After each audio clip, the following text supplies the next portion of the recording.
As soon as I heard about it, I knew right away, sir. Case for the yard, I said. It certainly sounds so. Is that the cabin over there? Yes, sir. Has anyone entered it, to your knowledge? No. One look and then they ran down to the station. I knew right away, sir. Yes, yes, of course. You did absolutely the correct thing, Constable. Absolutely.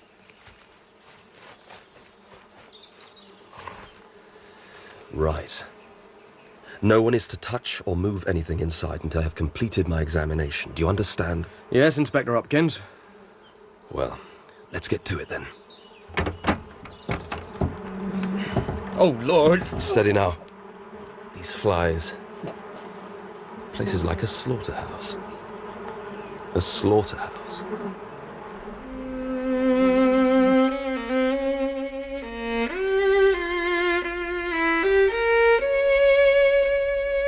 Black Peter by Sir Arthur Conan Doyle. Dramatized for radio by David Ashton. With Clive Medicine as Sherlock Holmes and Michael Williams as Dr. John Watson.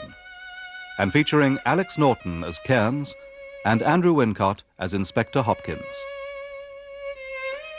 Black Peter.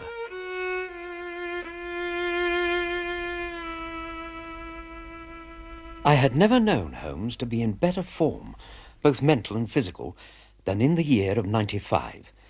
His increasing fame had brought with it an immense practice, containing a curious and incongruous succession of cases, which ranged from his famous investigation of the sudden death of Cardinal Tosca, an inquiry which was carried out by him at the express desire of His Holiness the Pope, down to his arrest of Wilson, the notorious canary trainer, which removed a plague spot from the East End of London. And close on the heels of these two famous cases came the tragedy of Woodman's Lee and the very obscure circumstances which surrounded the death of Captain Peter Carey.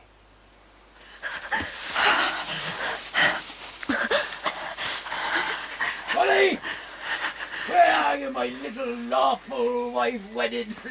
Where are you, my little Molly? Where are you, woman? Elizabeth! Pretty little daughter mine, are you there? Come on out! Come out or I'll rip the skin off your bodies, and both of you! Oh, Elizabeth, if he finds us... Mother, it'll be all right. Are you coming out? Peter Carey wants his supper, and he wants it now. I'll only give you a little tap, Molly. Just a little tap, eh? And you, little trollop, where are you? Right here, Father. And I wish I had a gun to blow your head off. No, Lizzie. Hide away, then. Hide away and be damned to you like the rats you are. Damn. God help you! When I catch up with you, God help you! Because the devil won't! The devil won't, you see! He'll be off to his cabin. He'll sleep then, you'll see. He'll sleep, Elizabeth. It'll be different in the morning. Will it? He'll still be the same Black Peter. He'll never change. Nothing will ever change here. Oh, it's getting dark. Let's get back into the house, eh? You wait till the morning. It'll be different. Yes, I'll wait, Mother. That's all we can do, isn't it? Wait for the devil to come back. That same night, Peter Carey had a visitor. Oh, you think I owe you something, do you? You've waited all these years and now you think some payment is due. You come sucking up to me like a parasite. You think you can get the better of Peter Carey, eh? Well, here's a knife that says different. No!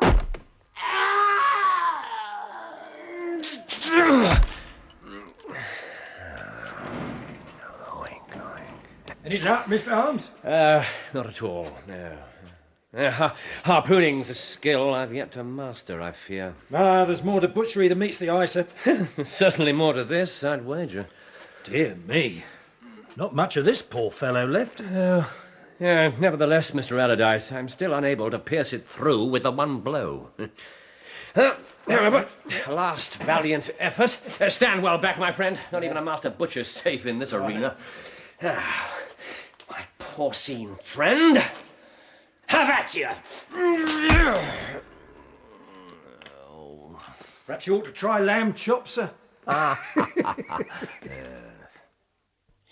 It was the first week of July, and Holmes had been absent so often and so long from our lodgings that I knew he had something in hand. For my part, I had been endeavouring once more to put some order into my papers, and I had come upon some references to our earliest investigations. One of them, The Sign of the Four, provoked powerful memories in me. Certainly some measure of joy, but also a deal of sadness. Captain Ahab returns. Good Lord, Holmes. You walked through the street of London carrying that? Indeed so. I told the one curious policeman it was a toothpick for a whale. Moby Dick, no doubt. Now tell me, Watson, would you regard me as a physically weak man? Anything but. Yes, and yet if you'd seen me in Allardyce's back room trying to transfix a hanging pig with a single blow and failing most miserably, what would that tell you? That I'd rather be a live human being than a dead pig. I take it that harpoon is to do with the Carey case that's been in the newspapers. Possibly. And these rough-looking fellows who keep turning up to see you here, asking for a certain Captain Basil, would that also be to do with it? Possibly. Possibly. Ah, what a glorious day. And lo and behold, there's our expected visitor, exactly on time. How efficient some men can be. Who is this paragon? Hopkins. Ah, yes, the wire last night. Yes, I have high hopes of Inspector Hopkins. Models himself on me, you know. Other than that he possesses the same initials, I fail to see the resemblance. Oh, yes, of course, Stanley Hopkins, yes. How observant of you, Watson. I have my moments. Dear me. The summer sunshines fail to lighten your mood, man. What's wrong with you? Nothing at all. Come in, Hopkins, come in. Thank you, Mr. Holmes. Look a little weary. Would you care for some coffee? No, thank you. I find coffee overstimulating. That's what I like about it. Sit down. I wish I could say why I didn't warm to Hopkins. Perhaps it was his overweening aura of ambition, or perhaps his almost arrogant belief in his own abilities, an attribute more than shared by my friend Holmes. Whatever, it was hard not to feel a little sorry for him, because here he was in charge of his first murder investigation, and, I'm afraid, getting nowhere. Absolutely nowhere, Mr. Holmes. For the first time in my career, I have no idea what to do. Well, perhaps you can begin with a little recapitulation. And what you have done. Oh, gladly, of course. I investigated Carey's past thoroughly. He was a whale and seal fisher, commanding the ship Sea Unicorn out of Dundee. He made a number of successful trips, but then in 1884 he retired, travelled the world for 5 years, then bought a small place in Sussex called Woodman's Lee. There he lived for 6 years. And there he died. 1 whole week ago, I believe. Yes. What of the character of the man? His nickname was Black Peter. Not so much for the colour of his beard, but for his humours. They were the terror of all around him. I have not heard one word of sorrow for his death. How did these humours arise? Well, most of the time he was a silent, gloomy fellow. But he was also an intermittent drunkard and a perfect fiend when the fit was on him. He had been known to drive his wife and daughter out of the house and flog them through the grounds. Disgraceful. A man who would treat his wife like that. So carry on, Hopkins. Last Tuesday, he was in one of his darkest moods, flush with drink and dangerous as a wild beast. The women hid from him. The last they saw of him was his staggering off towards the small outhouse he'd built for himself. He called it his cabin. He slept there every night, drunk or not. Kept the key and allowed no other foot to cross the threshold. I shouldn't imagine there was a queue. But someone called that night, did they not, Hopkins? Or do the newspapers lie? Well, one of the windows of the cabin looks out into the road, and a stonemason, a man called Slater, swears that as he passed by sometime near 1 in the morning, he saw a man's shadow on the blind. Bearded, but not like Carey. Short and bristled forward, he said, but it's a long distance from the window to the road, and the man had been a full 3 hours in the public house. Not exactly a reliable witness, but a witness nevertheless. But no trace has been found of this bearded fellow. There was one other incident. It concerned the daughter, Elizabeth Carey. No, rest, Mother, rest. Oh, Lizzie, We are safe for tonight at least. what'll become of us? I'll think of something, never fear. Now rest. Good night, Mother. Good night, dear.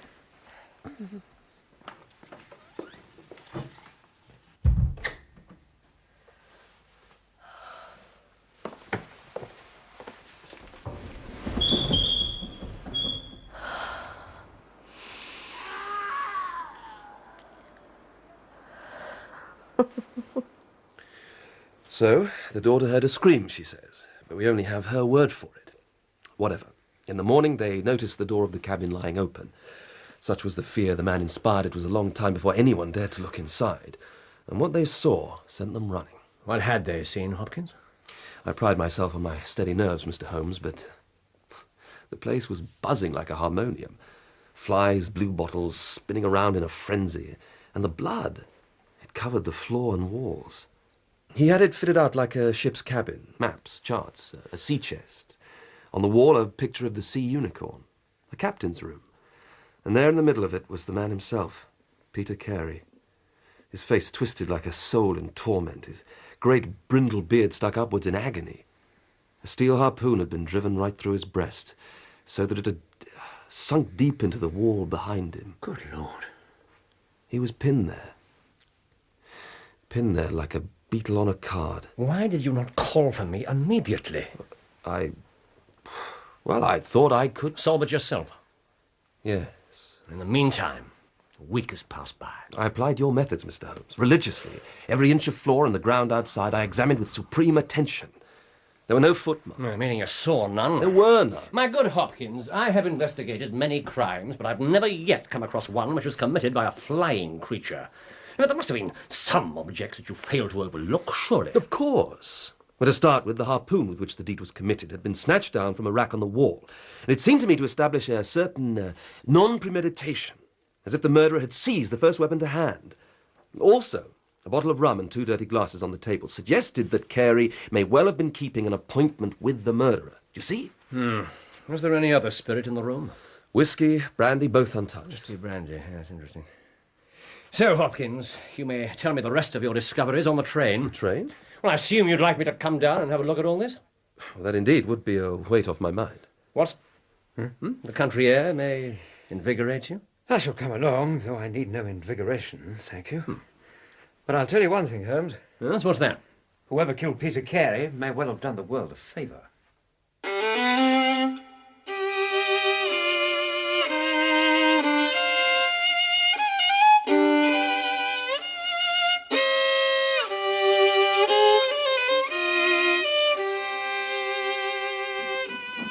Of course, there was the tobacco pouch on the table with the initials PC and some rough ship's tobacco inside. There was no pipe. I noted that from the inquest report. No. Well, indeed, he smoked very little, but... the case, and I would have made that the starting point of my investigation. But why? Holmes is very keen on pipes. I thought you were asleep. Not yet. Then there was a knife, was there not? A sheath knife at the dead man's feet. Mrs. Carey identified it as her husband's. Oh, that would make sense. So, have we completed the haul? Not quite. The most important I have saved till last, Mr. Holmes. This notebook. I have concealed it so far to avoid alerting the murderer. I think. Where did you find it? On the floor of the cabin. Oh, there's some discoloration here on the cover. A bloodstain.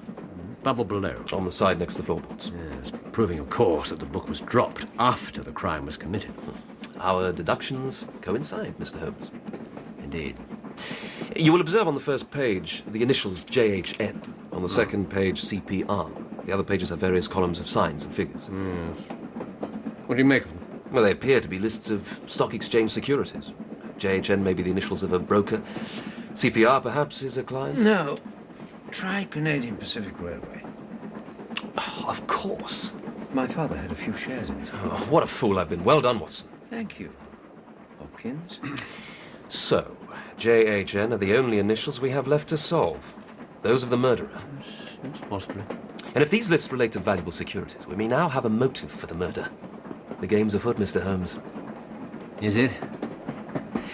Well, I must admit to both your points. Yes, I had come to a theory of the crime in which I can find no place for this. No. This changes everything.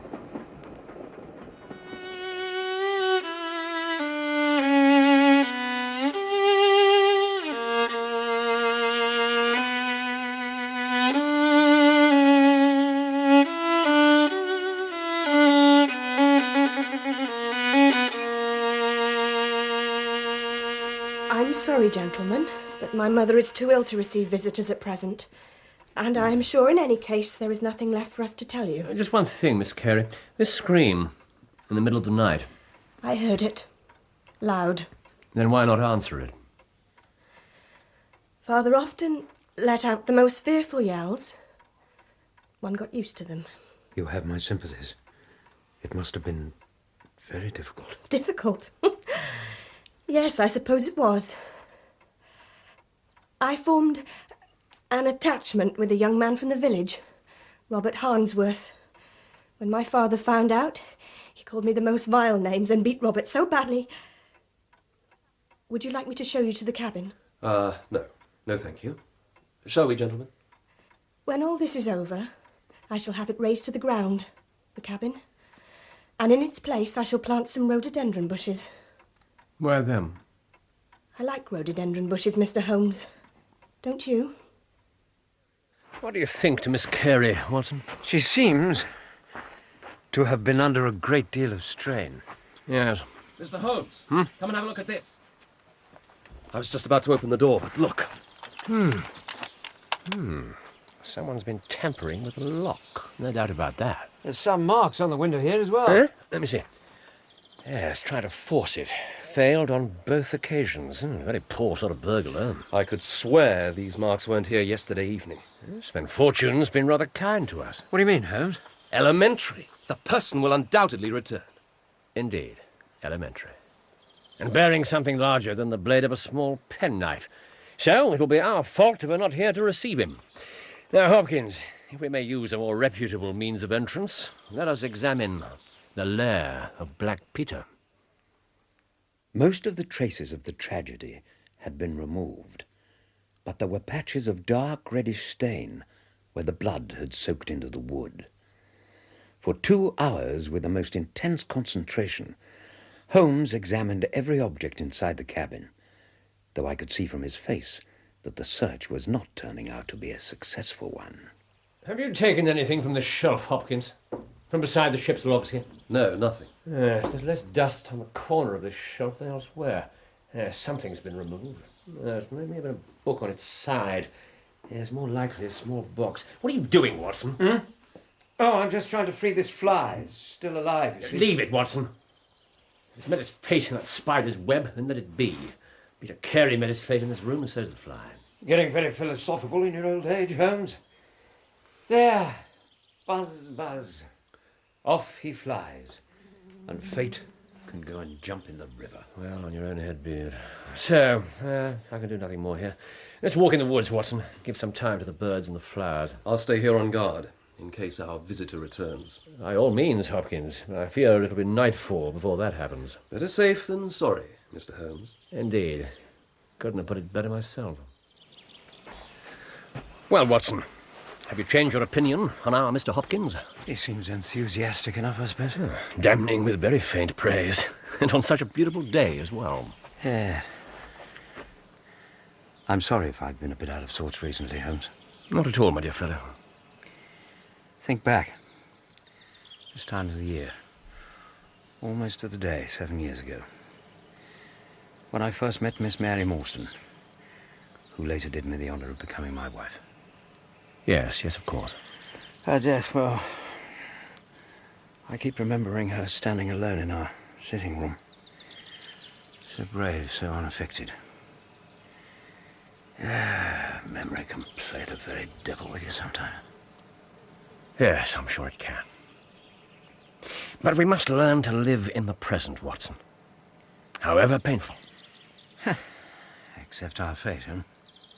We have no option. Come on, my friend. Back to the present.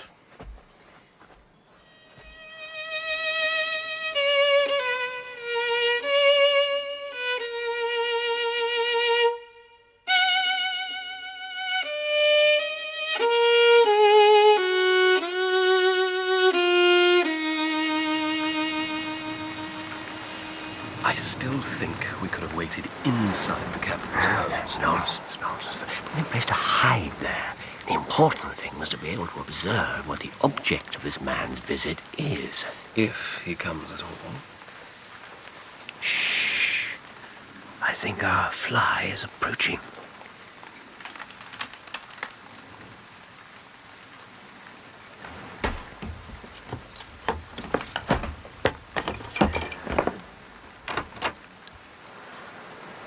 We may take him now. No, wait.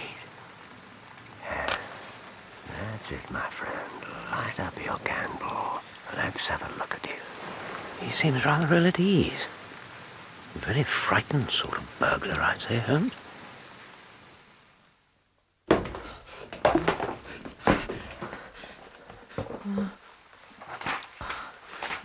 No, they must be here. They must be. Now, my fine fellow. Oh, my God. Don't try anything. There are 3 of us and you have no chance of escape. Who are you and what do you want here? Quickly. I must sit down, please. Very well. No tricks, if you will. I am Inspector Hopkins of Scotland Yard, and these 2 gentlemen are assisting me. I advise you to answer me with the truth, otherwise... I'm innocent. Of what? Carey's death. I know nothing about it. Your name? Nelligan. John Hopley Nelligan. J.H.N. How interesting, eh, Mr. Holmes?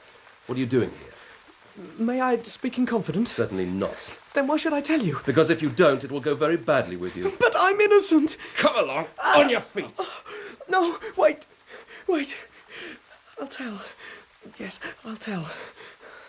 Oh, but I hate to think of an old scandal getting a new lease of life. Get on with it. Yes, all right. Have you... did you ever hear of the names Dawson and Nelligan? Eh? West Country bankers. They failed for £1 million. Nelligan disappeared about 12 years ago. Yes. He was my father. It was said he stole all the securities and fled, but not true. It was not true. Then what did happen? My father believed that if he were given time to realise the securities, every creditor would be paid in full. He had friends in the banking fraternity in Norway. So he set out for there in his yacht, just before the warrant was issued for his arrest. A common criminal. He was not! He left my mother and me a list of the securities and swore he would come back with his honour cleared. And? He never did. He and the yacht vanished, utterly. How convenient. No! There were dreadful storms off the Norwegian coast at that time. So we believed that he and the securities lay at the bottom of the sea. So, what has all this to do with your being here, eh? Less than a year ago, I discovered that some of the securities my father had taken with him had reappeared on the London market. I managed to trace the original seller. It was Captain Peter Carey of Woodman's Lee. I thought if I could get proof from Carey how these securities came onto the market, well, it would show that your father had no view to personal profit when he took them. Yes! I came down here to confront Carey, but before I could do so, he died. What a pity. I read at the inquest a description of the cabin. It mentioned the old logbooks of his vessel, so I tried last night and then now to gain access to them. You mean you broke in? Well, I thought if I could find the period covered in the logbooks... You might discover your father's fate. Yes, but look, the pages dealing with that month have been torn out. So, you have nothing more to tell us? No. And tonight is the only time you have been inside this cabin? Yes, the only time. Then how do you account for this notebook, with your own initials on it, found in this very room? Oh, Lord, no. I thought I must have lost it at the hotel. Oh, please, you must believe me. Anything else you have to say, you can say in court, Nelligan. Please, no. Well, Mr. Holmes, I can only apologise for dragging you and Dr. Watson down here on such an unnecessary journey. My ploy with the notebook, as I was sure it would, has paid dividends. Yes, it turns out that I have brought this case to a successful conclusion. I'm only sorry we were unable to be of more assistance. Oh, in other circumstances, Mr. Holmes, I'm sure that both of you would have been of great help. Of very great help.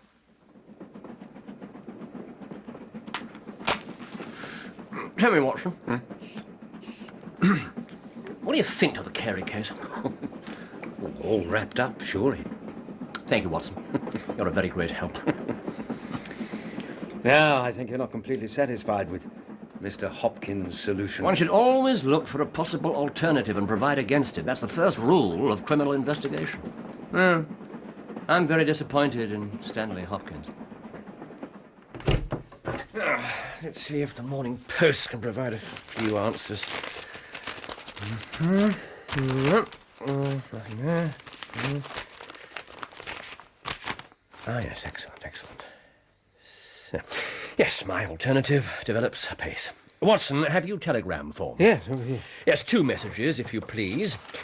First, to Sumner, shipping agent Ratcliffe Highway. Send the 3 men on to arrive 10 tomorrow morning, signed Basil.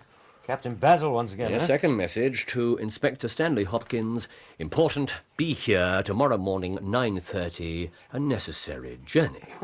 Sherlock Holmes. This infernal case has haunted me for 10 days. Tomorrow, I trust that we shall hear the last of it forever. Like father, like son, eh? No, he was a good man. Who ran away with other people's money. So, that evening you went down to Woodman's Lee, quarrelled with Peter Carey, and then killed him. No, I abhor And violence. terrified by what you had done, you fled, dropping the notebook behind you. No, I only wanted the security. So you killed Ford? Not so, he was already dead. What? When I went there that night, the cabin door was open. I went inside. He was lying there, that spear thing sticking through him, and the blood all over. I ran away. You confessed to being there that night. Yeah, but not to killing. You expect me to believe that? Oh, no, please. No doubt your motives were good. You wished to do the right thing by your father's creditors. But you committed murder, Mr. Nelligan, and no good motive can justify that. Please believe me. Please believe me.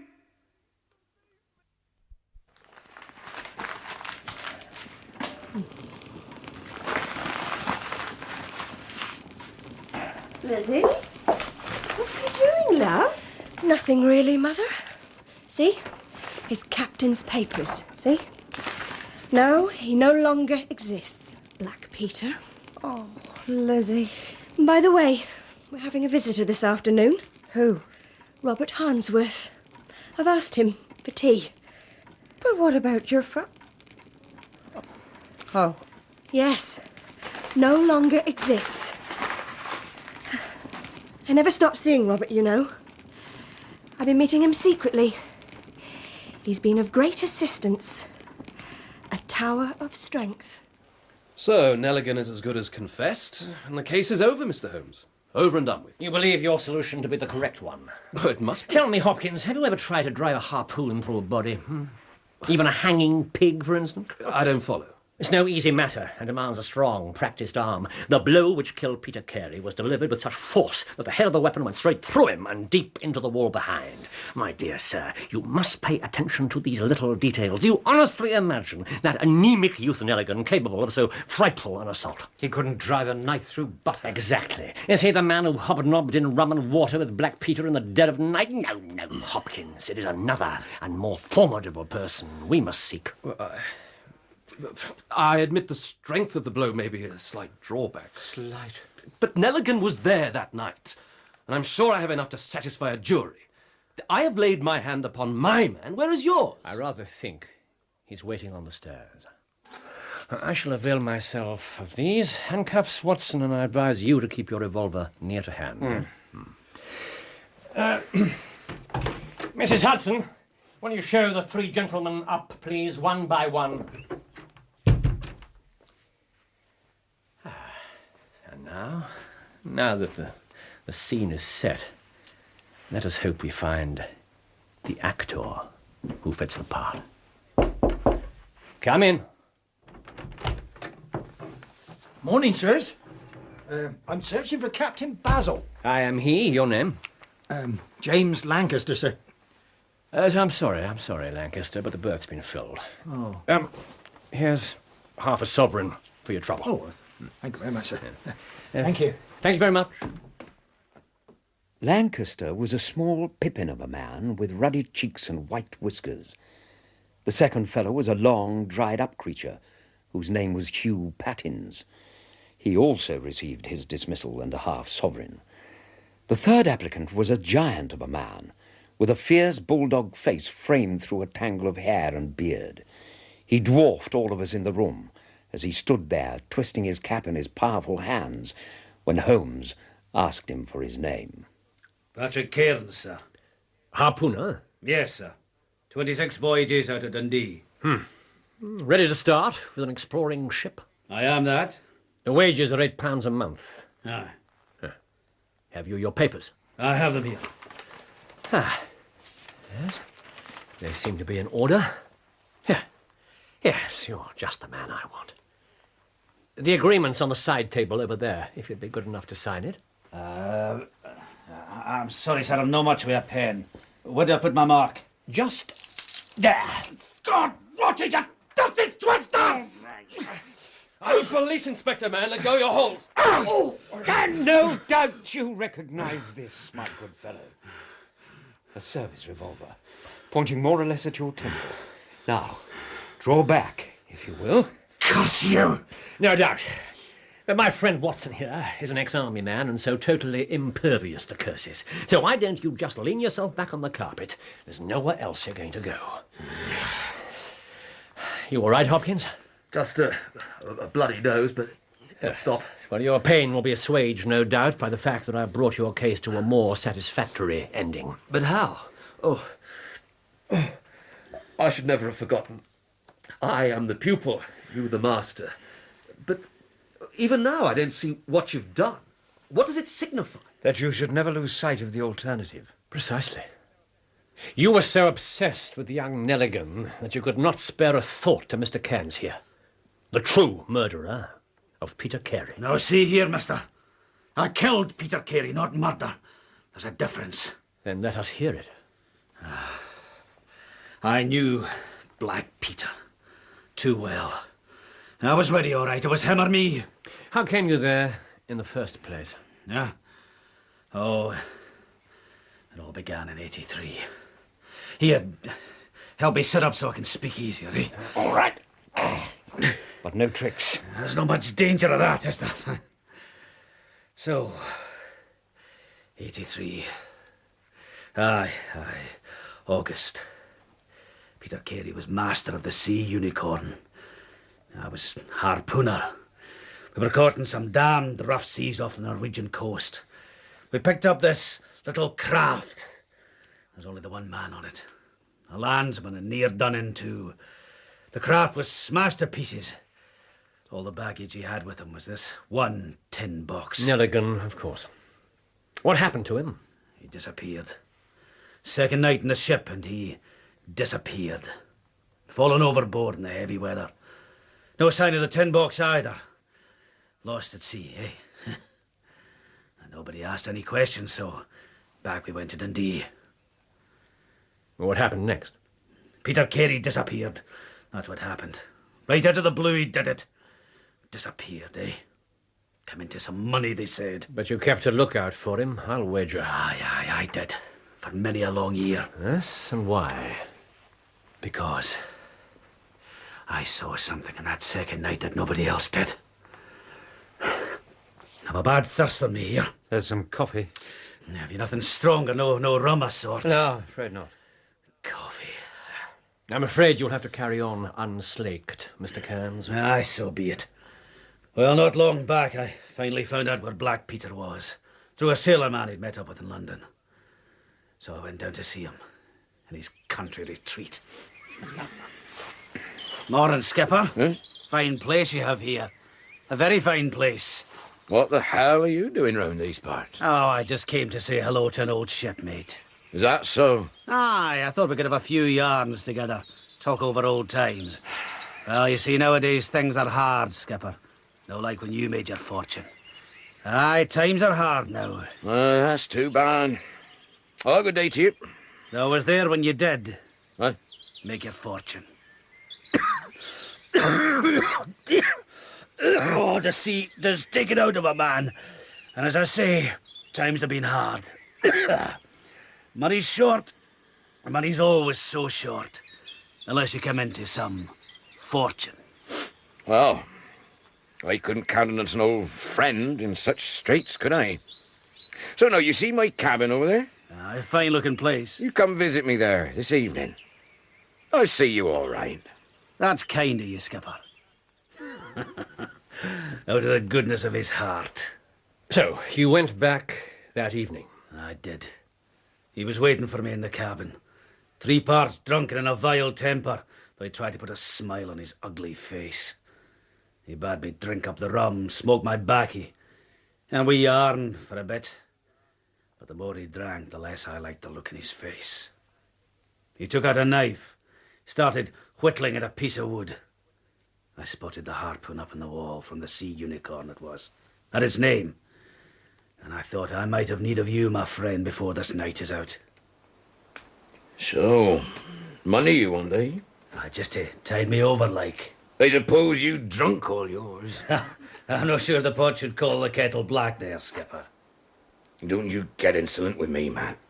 Remember you tried that once and I flayed the skin off your back? Aye, but you'd 3 men to hold me down then. I need no help. That $10 you have sitting up there seems familiar to me somehow. Eh? I saw you in the middle watch, Skipper. The landsman. I saw you tip up his heels and throw him over the rail. You're a lawyer, Karen. I always wondered what happened to that box. There's accidents, a storm. I was trying to save him. Strange way of doing it. He just fell overboard. And my name's Davy Jones. Now look here, Carey. You cough up or else I'll be paying a little visit to the police. Straight, that's how it is. Skipper. Oh, is that right? So you think I owe you something, do you? You waited all these years and now you think some payment is due. You come sucking up to me like a parasite. You think you can get the better of that Peter, eh? Well, here's a nice and different...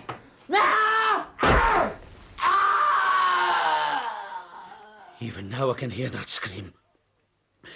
I guess between me and my sleep I can tell you.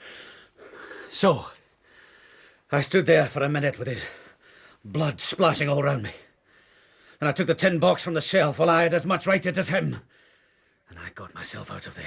But you left your tobacco pouch behind. Aye. What a donkey I am. Yes, indeed. Without that, I would have been sore pushed to find you. Aye, well, my bad luck. Or fate. Whatever. A queer part, though.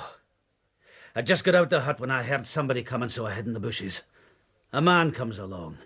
In he goes, sees Carey, lets out a yowl like a frightened cat and legs it away out of there. Maybe he was after money as well. The box. Where is it now? At my lodgings. There's nothing in it. What? No money, nothing but paper, certificates. What good are they to me? Well, that's it fair and square.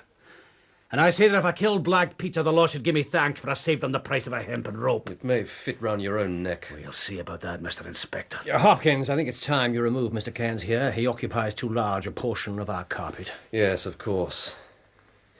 Mr. Holmes, you have saved me from a dreadful mistake. And yet... How did I do it? Simple, really. From the start, it all pointed in one direction. The amazing strength and skill in the use of the harpoon, the rum and water on the table, the sealskin pouch, the coarse tobacco, it all pointed to a seaman and, moreover, one who had been a whaler. I was convinced that the initials PC on the pouch were a coincidence, since Carey seldom, if ever, smoked. It had to be a man of the sea. But how did you find him? Your nose is bleeding again, Hopkins. What? Oh, sorry.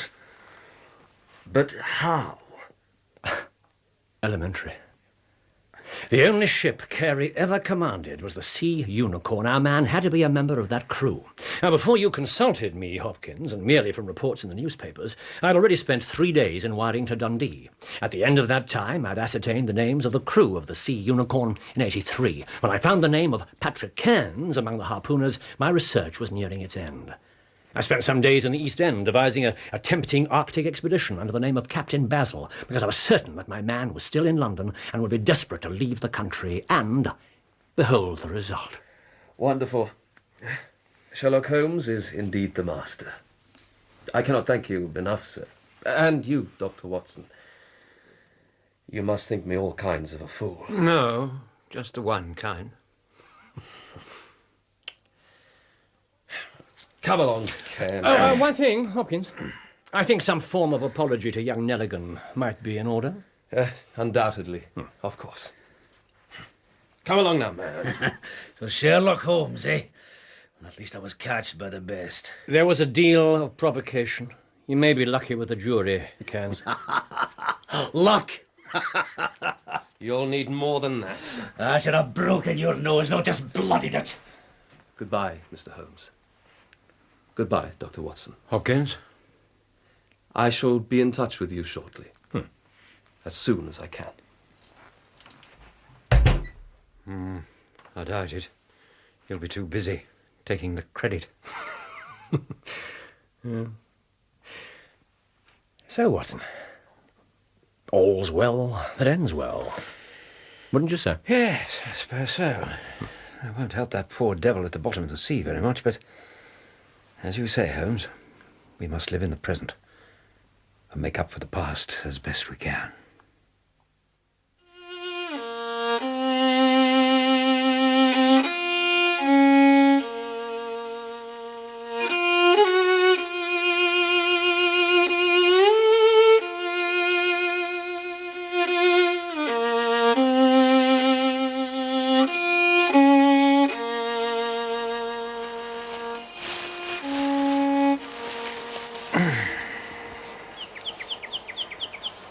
Rest in peace, Mary. My beloved wife. Rest in peace. Watson? I wondered if I might find you here, Watson. Yes, well, chrysanthemums. They were always her favourite. Come along then, Holmes. Sometimes I feel quite envious of you, Watson. Oh, indeed? Why? Because you've loved and been loved. I shall never know that, or sorrow. One does tend to lead to the other. Yes, how strange. To feel so deeply strange. However, to each his own. Indeed. Oh, by the way, I've heard from Hopkins. The securities are recovered, Nelligan released, and I believe Miss Carey may shortly become engaged to a certain Mr. Robert Harnsworth. A happy ending, then. Yes, well, life has them sometimes. And sometimes not. And sometimes not. Whatever one thinks of life, well, I find it infinitely preferable to the alternative. Don't you?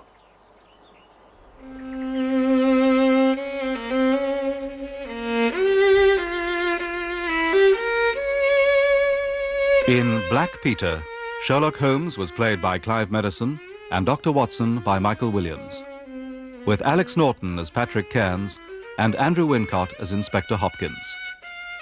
Nelligan was played by Matthew Morgan, Carey by Steve Hodson, Elizabeth by Cyril Jenkins, Molly by Kate Binchy, and Allardyce and Lancaster by Philip Anthony. The violinist was Leonard Friedman. Black Peter was dramatized for radio by David Ashton and directed by Patrick Rayner.